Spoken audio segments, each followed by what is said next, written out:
Congratulations, everyone. We were trying to connect remotely to an additional speaker, but it doesn't look like it's going to happen, which I was just joking with Jeff about, we're talking about automated vehicles, and this is why people have doubt, because we're still struggling with how do we connect a human being via, voice over things like this. But thanks for coming. I'm Bridget Smith. I'm the Chief of Staff for LADOT. And Jeff Pearson is here from Fair Peers, very nicely offered to give us some information about some of the work they've been doing around modeling what will our roads look like, how many cars will be going where and doing what with AV technology roaming around on our streets. So there's a lot of talk about automated vehicles, but there's not a lot of maybe hard science yet about how that will affect the transportation system.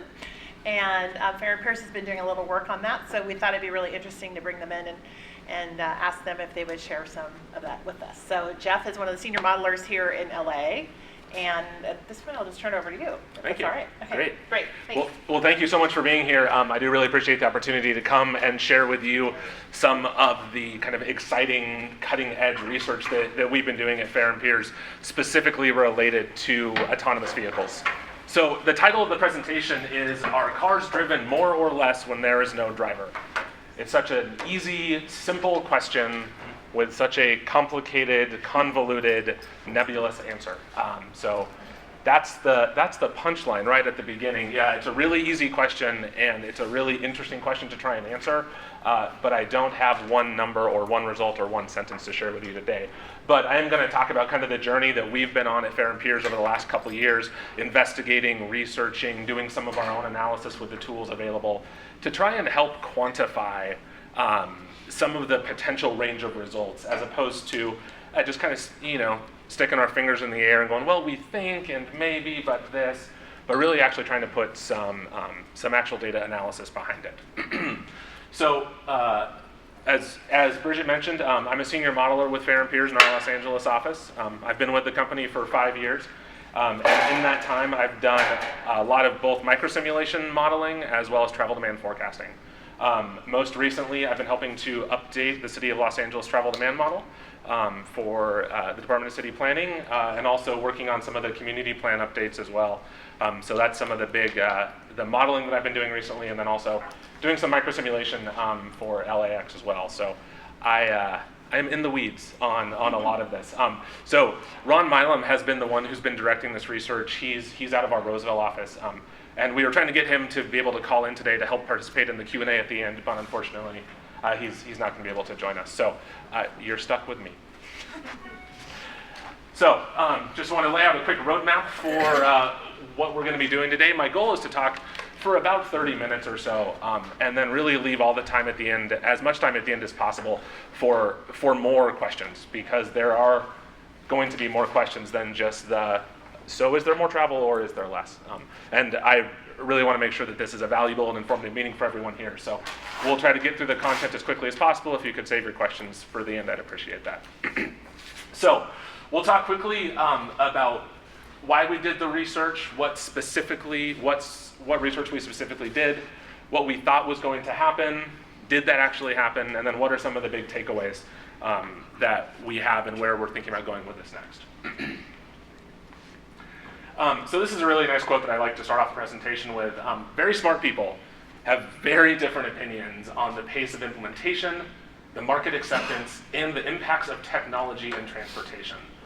But folks are hungry for answers, and in the absence of information, speculation is running rampant. So one of our big goals with this was to reduce some of that speculation. And to use some of the available data out there to be able to look at some very specific scenarios and see what the quantitative results are and not just the qualitative. Another one of the reasons that we wanted to test was we've been looking at VMT per capita as part of our FP Think research group, which is an internal group that we formed at Fair Peers about 4 years ago. And we've been looking at some of the larger socioeconomic, demographic, disruptive technology, what are a lot of the big trends in transportation today, and how they're going to impact some of the big travel metrics that we use on a daily basis.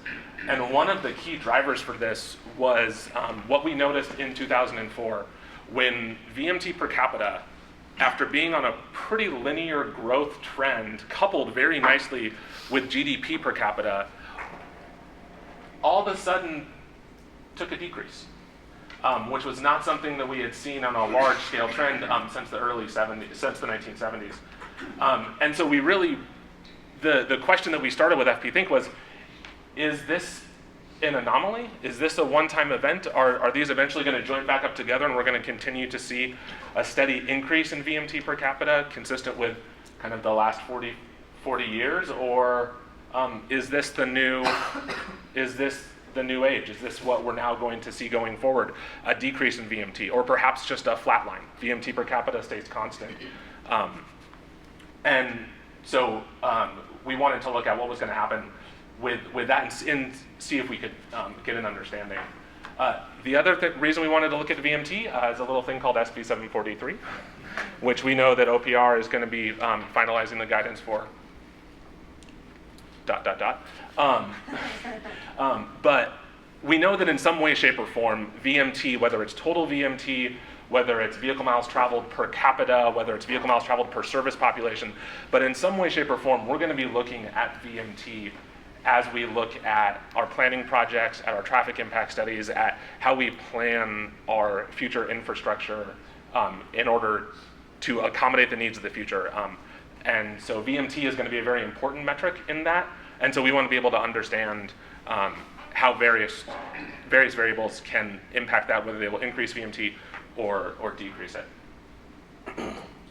So as a part of our research, we went through and we looked at as many publicly available sources as we could find. And we looked at them to find out, well, what are the large national research institutes saying? What are they saying for VMT per capita? Is it increasing, or is it decreasing, or is it staying flat? And the answer is yes.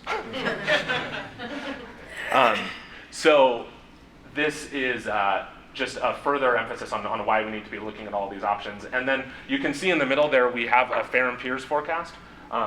We developed a tool called TrendLab Plus, which looks at 16 different variables that could change and have an impact on VMT. And so we developed a little, it's a very simple tool. It's basically 16 binary questions, yes or no. Do you think fuel cost is going to go up or down?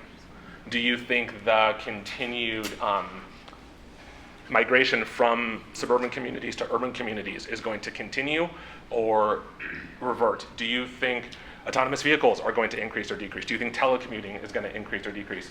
And based on each of those questions, we've put together a forecast on what that would mean for VMT per capita.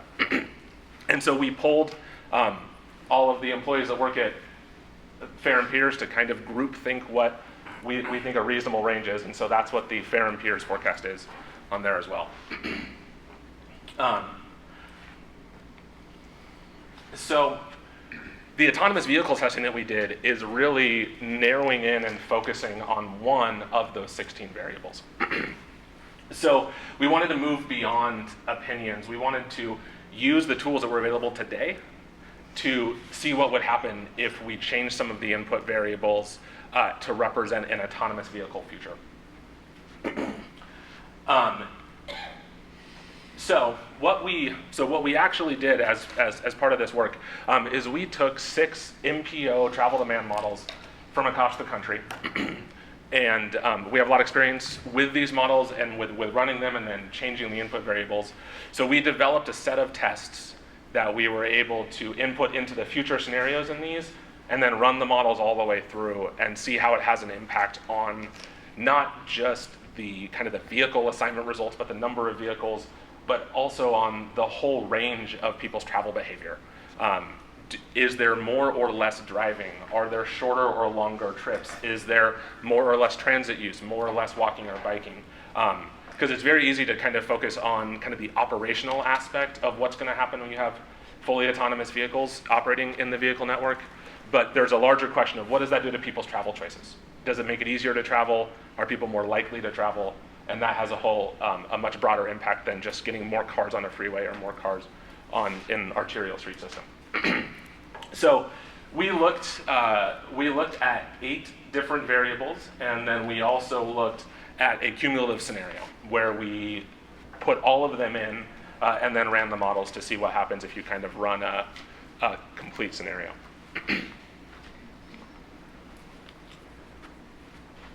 So there's quite a range when you start talking about autonomous vehicles. What is an autonomous vehicle? And so there are different levels. And this graphic is a little out of date, but because the yellow is difficult to see, you can't call me out on it. But this graphic is showing a level 4A and 4B at the very bottom at the fully autonomous. That's now a level 5 vehicle. But without getting too bogged down in the details of what's in this chart, what we wanted to look at was we wanted to look at a full autonomous scenario. What happens when you are no longer the operator of the vehicle? The vehicle is taking care of all of the decisions.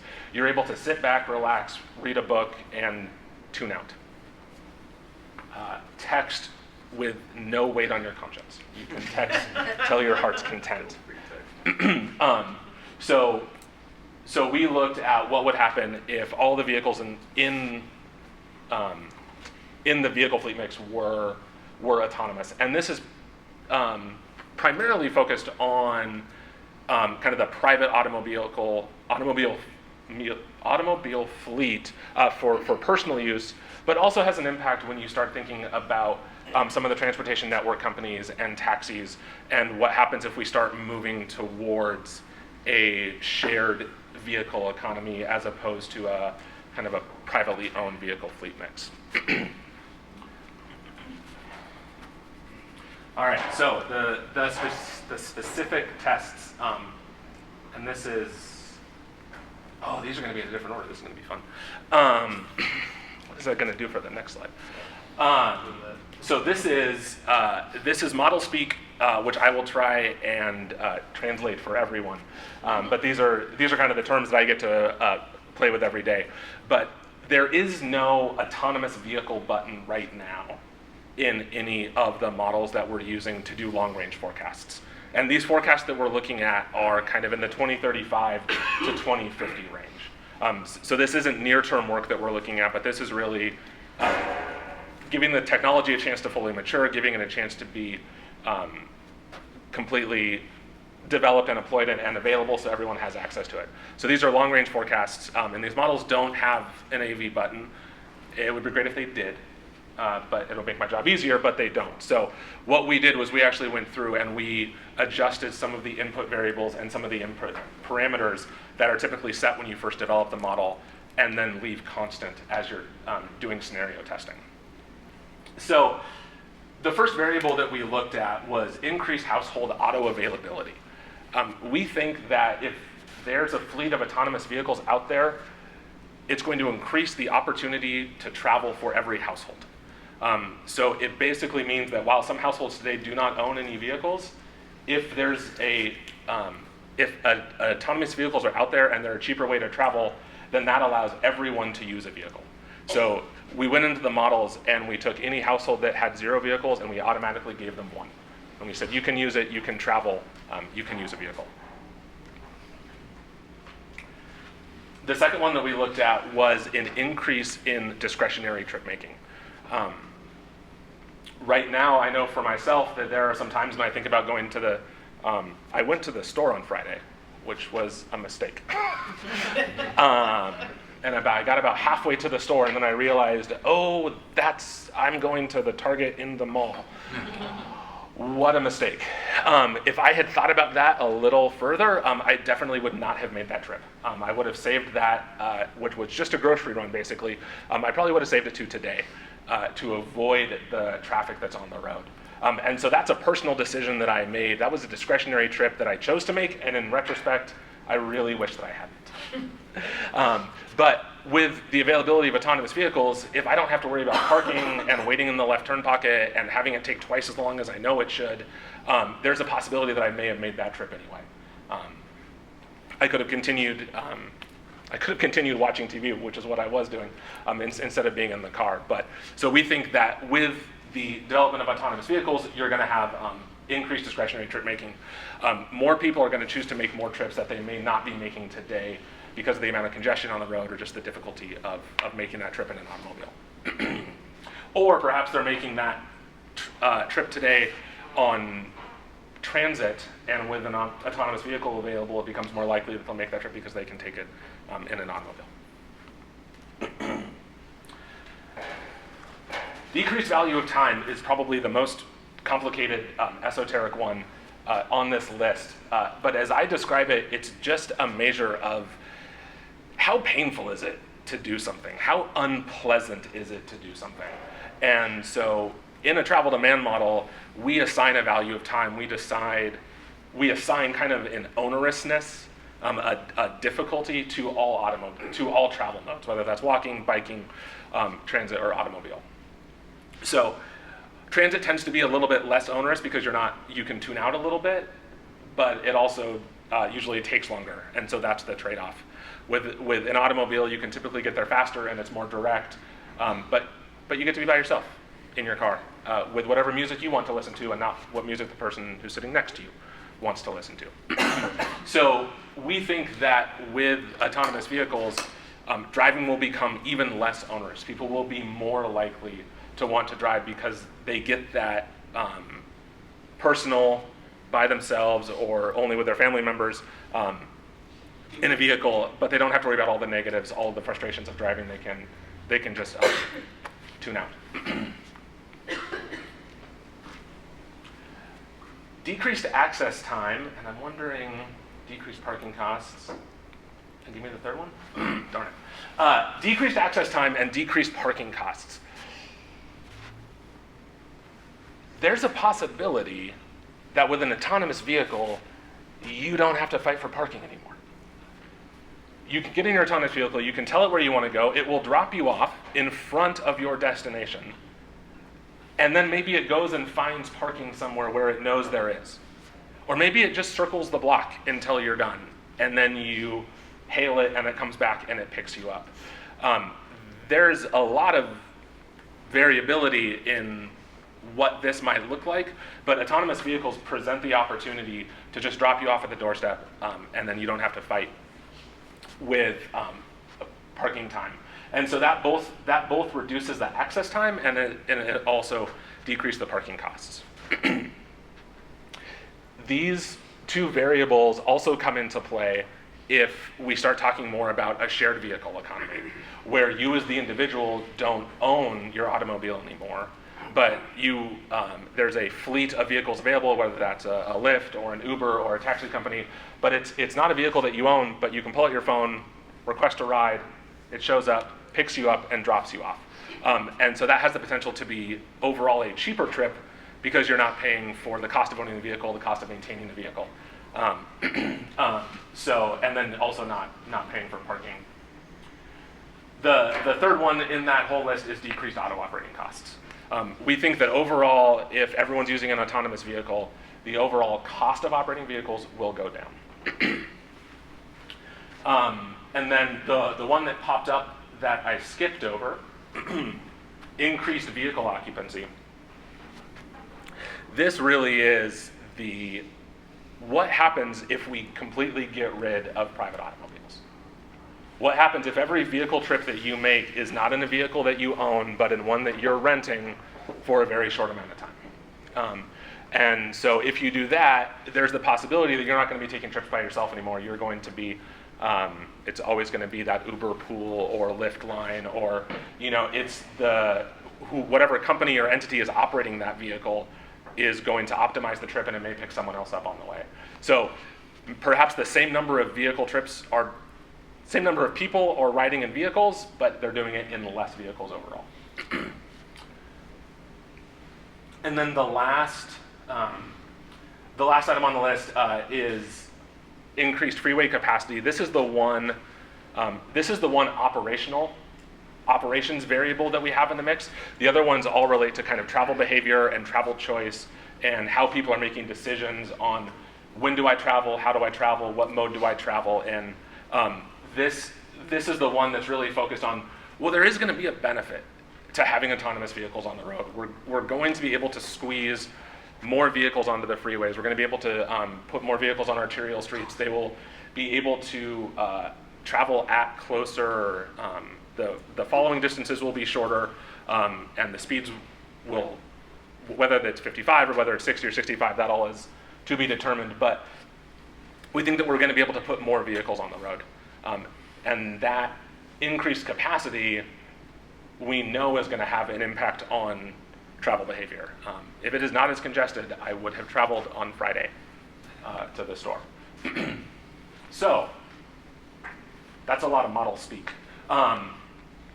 So we looked at each of these variables and we went into the models and we adjusted them, and then we hit the go button.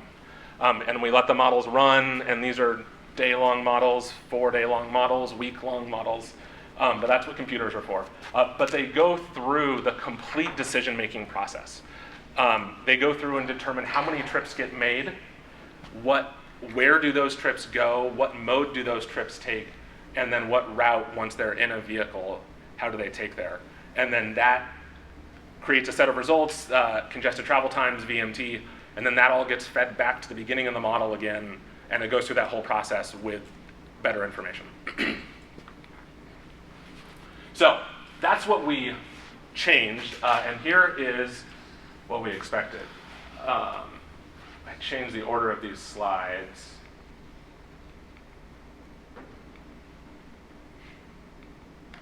I'm just going to quickly go through. Okay, so quickly go through these. The first three options: decreased access time, decreased parking cost, decreased auto operating costs.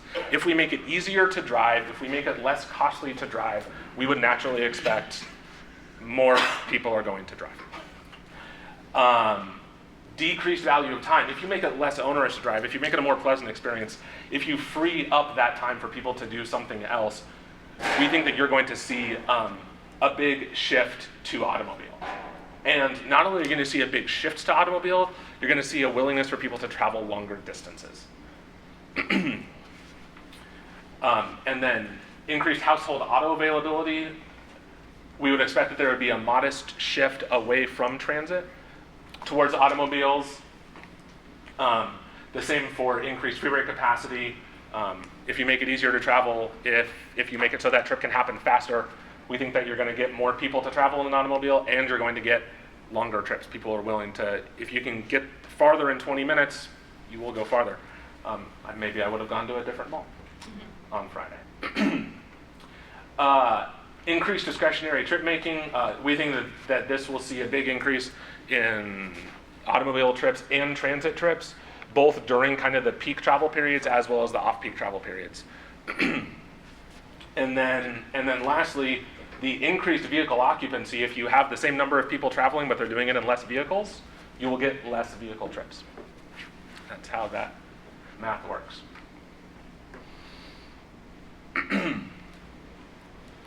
All right, this is a very busy slide. For that, I apologize. Okay, so we ran these tests in 6 different models. Models A, B, C, D, E, and F. We contacted the people that developed the models, and they said they were comfortable with us sharing the results, but they weren't comfortable with us putting the title of the model at the top of the screen. So we looked at kind of three variables, basically, once we ran the models all the way through. So we looked at what happens to vehicle miles traveled, what happens to the number of vehicle trips, and what happens to transit trips. And so the reason that we're looking at both vehicle miles traveled and vehicle trips is if vehicle trips increase, you're also going to see an increase in vehicle miles traveled. Those follow each other very closely. But what we noticed when we were going through and we were running these tests and we were closely looking at the results is the models also had a tendency to send people on longer trips. If you cleared up congestion on the freeway by adding capacity or increasing speeds, if you made travel less onerous, the results that we're getting and how these models were developed, there's a natural inclination for people to want to travel longer. So that was not necessarily something that we were expecting. So what we saw was that VMT increased on a higher percentage basis than the number of vehicle trips, increased in some cases. And so you can see we have each of the 8 tests. This column here shows what we expect it to happen, whether a small or big increase or decrease in each of those variables. And then you can see the results from each of the models. Without going into each of these specifically, kind of the big takeaways from this is we would say, yeah, the models did a surprisingly good job at matching what our gut instinct professional opinions were. So overall, we were very pleased with the performance of the models, and they tracked very closely with what our expectations were. The caveat is that within each of the models, compared with our expectations, there was a wide range of results. And there's a variety of reasons for this. And it mostly has to do with that autonomous vehicle testing, autonomous vehicle scenarios, thinking about this. This is new. And this is not necessarily something that these models were designed to test, hence the lack of an AV button. So you'll see that for some of them, it's not faint, there is no result. We weren't able to adjust some of these variables in some of these models because they didn't even exist. So as we were going through this, we realized that some models are better equipped to be able to look at this question of autonomous vehicles than others. And that also naturally leads to the follow-up question of, was there any sensitivity testing done? Was there any dynamic validation done? Was that even a thought when the model was developed that it would be used to look at these sorts of travel behavior questions? So one of the big recommendations that we have coming out of this is that anytime we're working on a model development project or a forecasting project, we want to make sure that we're doing dynamic testing, we're doing some validation to make sure that these models are capable of looking at these questions and providing answers that are consistent with our expectations.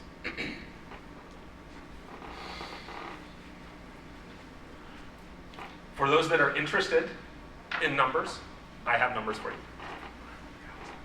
And here you can see the wide range in results, especially looking at the all tests combined.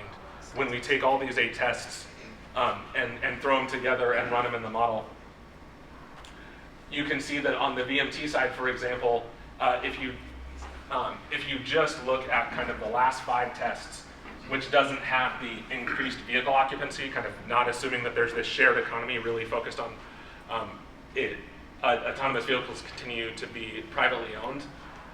The range in vehicle miles traveled increases anywhere from 12% to 68%. And then the vehicle trips increased from 3% to 26%. So there you can see that not only do you have more vehicle trips being made, but you have longer trips as well coupled with that. So when we're thinking about, looking at forecasts that are 25, 30, 40 years away, autonomous vehicles by themselves have the potential to both increase vehicle trips and increased VMT. Generally, but all the results are positive. When you look at throwing in the shared economy, you start looking at getting more people in vehicles, increasing the average vehicle occupancy. There you only see a 3% increase in VMT and a 1% increase in vehicle trips. So there's a very wide range on what happens, whether we're looking at kind of a private fleet mix versus a shared public fleet mix related to autonomous vehicles. And then on the transit side, you actually see the range is basically negative 40% to positive 40, or negative 40% to 16%. Models C and F produced very similar results. But on the transit side, there is this big question of what are autonomous vehicles going to do for transit? Are they going to overall increase transit ridership, or is there going to be a decrease in transit ridership? And when we're looking at planning, it's important to take into account both of those scenarios. And then going to a shared economy, you also have a 40% decrease in transit.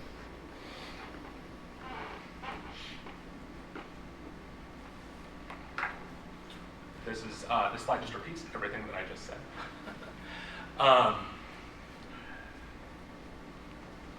So we also compared the results from these tests using these 6 MPO models to some other research that we found that also attempted to quantify the results. And a study from the University of Leeds projected as much as a 60% increase in VMT. And the Atlanta Regional Commission had a 40% decrease in transit. So these results are consistent with what we've shown, and there's not a lot of quantitative research out there. This is most of what we could find.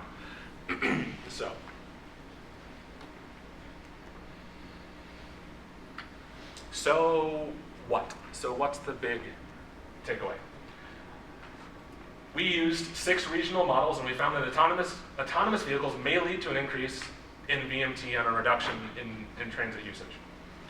However, models have limited sensitivity to AV features related to potential scheduling efficiency, shared use, and variable pricing. So this is really exciting research. It's very interesting to be involved in. Something is definitely going to happen because of AVs. I think I'm comfortable saying that. And whether it's going to be, and there will be an increase in VMT, but it's a question of how much. And on the transit side, there's a lot of variability there, whether it's an increase or a decrease. So with all of that said,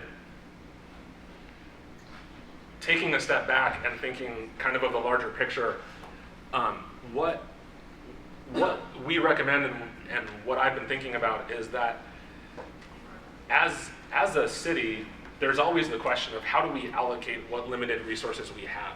What infrastructure do we invest in? And what kind of mobility do we want to promote as a city?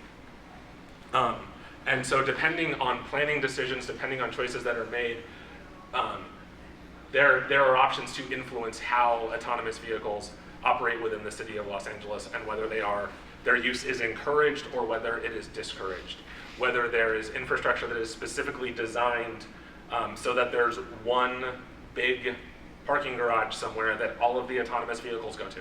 And we can free up all of the parking space such that it just becomes drop-off zones. And then all the vehicles are stored somewhere else. On the transit side, there's interesting questions about what does transit service look like in the future? Is a service like Dash a local circulator that's really serving neighborhoods? Is that the best use of resources, or do we look at something like going to Dial a Ride or a shared ride service or a fleet of autonomous vehicles that can be called up and delivered? The cost of operating these on a per mile basis is still being determined and will continue to fluctuate. So those are kind of some of the big picture questions that I wanted to leave you with, but in an interest of kind of starting the discussion. So I believe we have the room until 2, or the meeting is scheduled until 2. So I'm happy to take questions and continue the conversation. We've done a lot of research and a lot of thinking about this, and so I don't know if Yeah, we have Ron.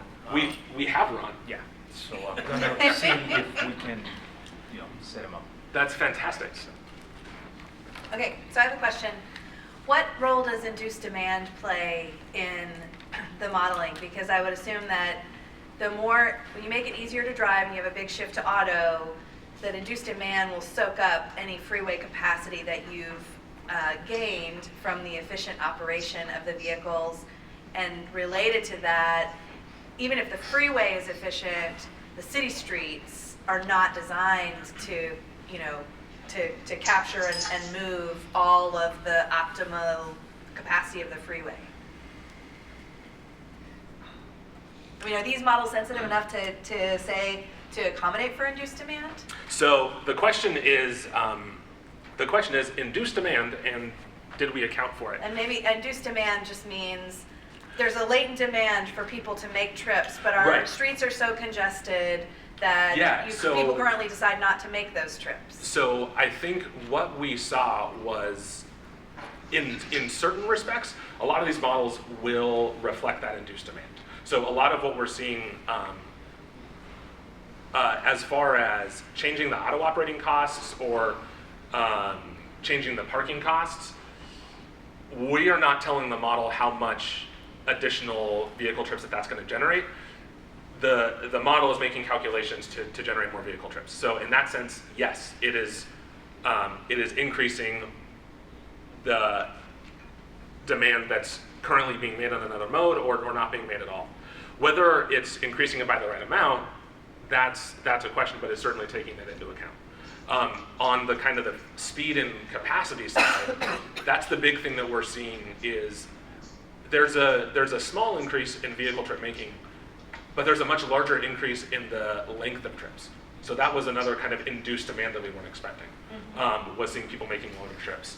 So when you look at, not looking at VMT, but let's look at V over C ratios, let's look at period of congestion, let's look at average travel speeds, those in many cases remain constant or unchanged because you have people backfilling that empty space. So looking at a traditional level of service metric, it may be the same or worse, but you have more travel being made within the same window. So that is, that's certainly something that the models were able to handle, and it's always a question of, are they sensitive enough? David? Yeah, just on the shared, was there actually an independent alternative or scenario that you assumed that a percentage of autonomous vehicles were part of a shared fleet that you could adjust based on that assumption? Because I'm just wondering that, you know, you have the largest amount of VMT that where there's really no shared vehicle arrangement. You know, somebody's going to the theater and the car is dropping them off, and then that car is going back to his house. Right. And then he has to recall that car again. So it's basically like doubling the trips that are being made from a private vehicle. So are you looking at it from the fact of, okay, well, what if the autonomous vehicles are only or exclusively available through a shared like network company or something to that effect? Right. So that's really running up against what the functionality of these MPO models are designed for. Oh, sorry. The question was, did we model a complete shared vehicle scenario where there is no private automobile ownership and everyone is using a shared vehicle that's able to make an efficient trip that always has a person in it without kind of the deadheading return that you might expect if your own personal automobile drops you off and then goes back home. So the MPO models, as they're designed right now, aren't really capable of looking at a scenario like that. There are some that have a small component of taxi, but for the most part, it assumes 100% private vehicle ownership.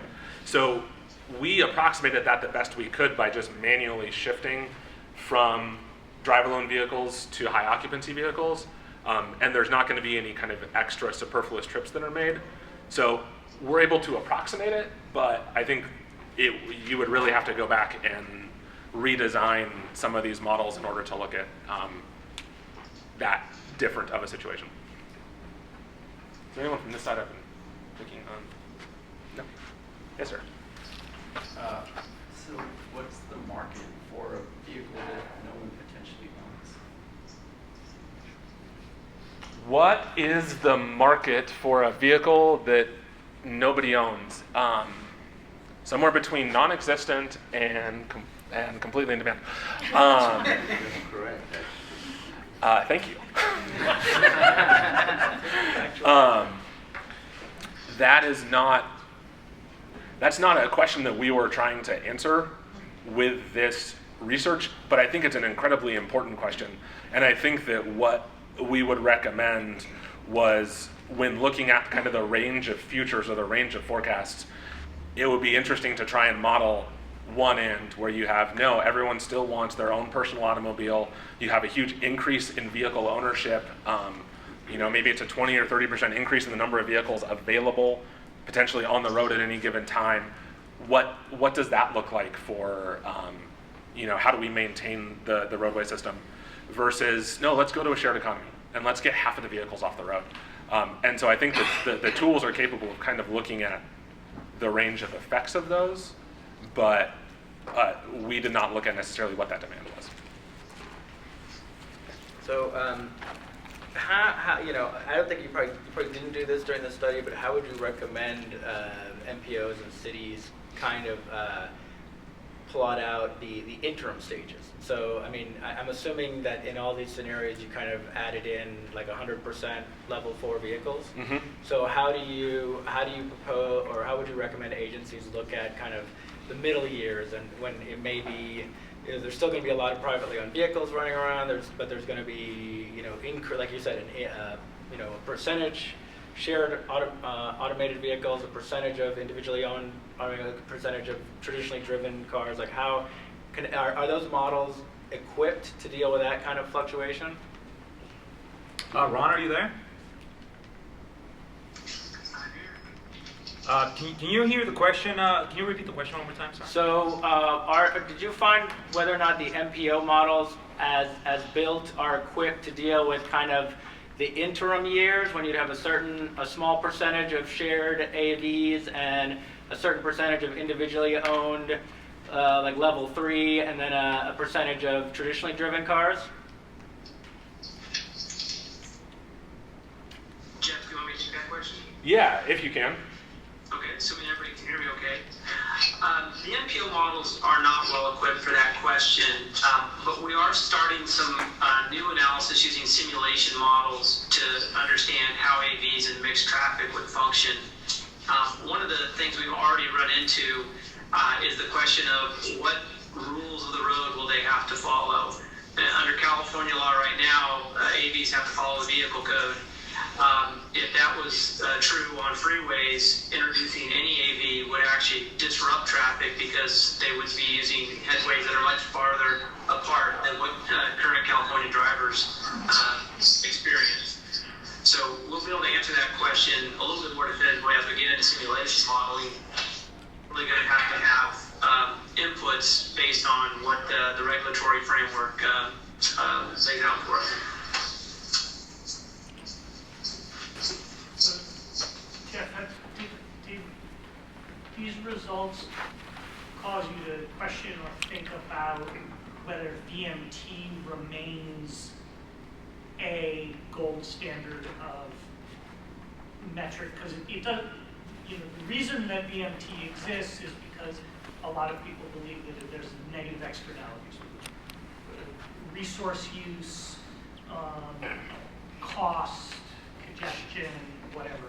And it seems as though many of the things that you tested for actually question whether VMT is bad or good, because costs go down. If your vehicles are electric, maybe some of the environmental pieces are fewer. Resource use, if there are fewer vehicles out on the road. So I'm wondering if in an autonomous vehicle world, if VMT is the thing we should be measuring in terms of an impact, or if there might be other things more suited to an AV future. I think, so the question was if this research causes us to think about other metrics that may be important, not just looking at VMT and VMT per capita. And I think that we would want to turn that question around back to agencies, back to planners, back to organizations, and say it's up to everyone. It's up to the agencies to determine what is an important metric. We chose to look at VMT because we knew that it would have a range of results, and also because of SB 743, and that is kind of the new big thing. But you're absolutely right that when we're thinking about autonomous vehicles, I think some people think of, an autonomous vehicle is an electric vehicle. So it's now running, it's battery operated, it's running on electricity. So there are less negative environmental consequences because of that. But if we don't go to an electric vehicle future and it still is gasoline based, then yeah, you're absolutely right. VMT is there's a range. I also think that VMT is important just from a kind of an infrastructure wear and tear.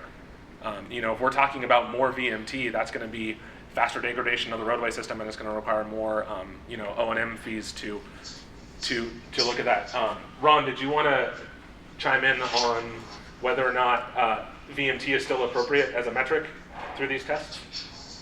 Yeah, I think one thing that we've learned as part of doing these tests is that the VMT that cities or counties can influence through their land use and transportation decisions could be overwhelmed by the market forces associated with just AV use. So when you're setting thresholds for what's acceptable levels of VMT in the future for 743 compliance, most of that work is under the presumption that people still drive in the similar amounts that they do today. If that fundamental assumption changes, it makes it much more difficult for us to understand what level of future VMT is at a reasonable level. So if anything, AVs just complicate a process that we haven't yet quite figured out. Yes. The model take into account any of the economies of space. So in other words, if you have an automated future where, let's say, we're 100% autonomous vehicles, you don't need 3 feet, 6 feet in front of the vehicle in front of you. So that potentially builds more capacity. Are any of the models capable of looking at that kind of economy of space and how it affects how many, like, the throughput? Right.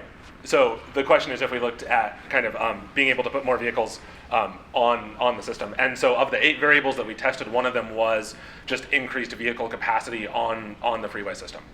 So we were mostly looking at kind of travel behavior variables, but that was the one making better, more efficient use of the transportation network that we put in. And as Ron alluded to, there are micro-simulation models that are going to be able to do a much better job of looking at, well, what happens if vehicles can talk to each other? What happens if they can follow each other? What happens if vehicles can talk to the traffic signals, and so that they can anticipate what the whole travel down the corridor is going to be like. So we were able to include a little bit of that, but the micro-simulation models are kind of better at looking at a specific facility by facility test. Yes? With SCAG citing statistics like 40 to 50% of trips in the region being under 3 miles, and setting regional policies to make 2/3 of those trips by a certain date be walking, biking, and transit, active transportation modes. Of that piece of the pie, that 40 to 50% of trips that are under 3 miles, how much of those trips do you think will divert to autonomous vehicles in the future? And what are the implications in terms of policy? Ron, the question was if we can expect different changes in travel behavior when looking at short 3-mile trips versus kind of longer distance trips. Do you want to comment on that? Yeah, this question comes up similar in similar circumstances when you talk about transportation network companies like Uber and Lyft and their penetration for short distance trips versus long distance trips, and it really comes down to cost. In the AV world, where AVs are a shared vehicle, the cost per mile could go down as little as 20 cents a mile compared to Uber and Lyft currently charging you somewhere around $2 to $3 a mile. If the costs get down that low and they're convenient to get in and out of, they really do start to potentially compete against other forms of short trip making modes such as walking, bicycling. And you see that in places that Uber and Lyft operate today. So I think it's an important part of the equation as to how convenient will these vehicles be, and what is their cost point on a per mile basis compared to the other decisions. Yeah, and I would just follow up with that's certainly all of the MPO models. You would be able to kind of look at the difference in trip making behavior and to look at kind of greater than 3 mile or less than 3 mile. So you could really get a sense of, are the MPO models sensitive to those changes, and what do they expect? So there are so many numbers that we could go into. Yes. Jeff, in part of the presentation, did you talk about the current models and what they already don't do in terms of capturing TNCs? I touched on it a little bit, and I basically said that they don't.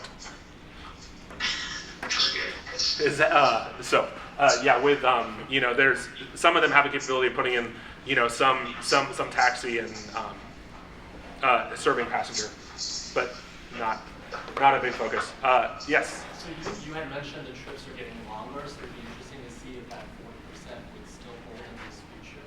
But given that people are more willing to travel on these longer distances, are you planning to, or have others looked at land use impacts?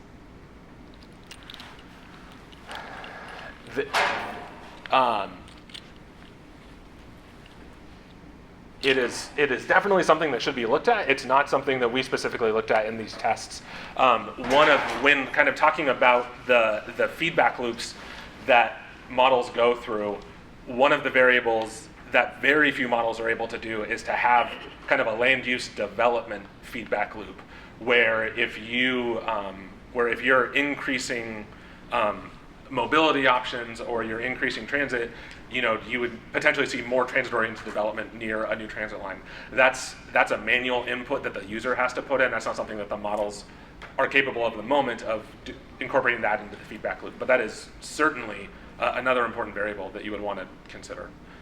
So we'll take one more question since it is 2:00, but I'm happy to stick around and continue the conversation.